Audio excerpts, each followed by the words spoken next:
Okay mga lods, meron tayong extreme ngayon. Meron nagpahuli mga lods. Sa mga makakapanood nito, huwag niyong gagayahin kasi sobrang delikado. Ito kasi pinuntahan ko kagad kasi on the spot siya kagad. Nakita ko siya sa kulungan ng baboy mga lods. Laki oh.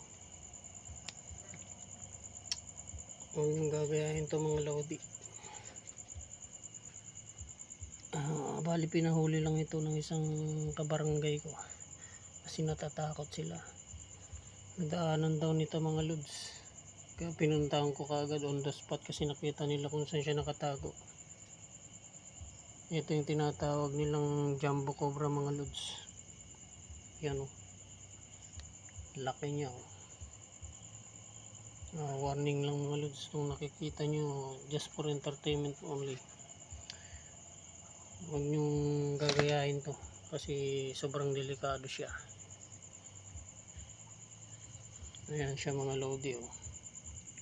Kasi dito sa amin ngayon baha, naglalabasan talaga sila. Jumbo cobra siya mga lods oh. Thank you for watching. Until next time, maraming salamat. God bless.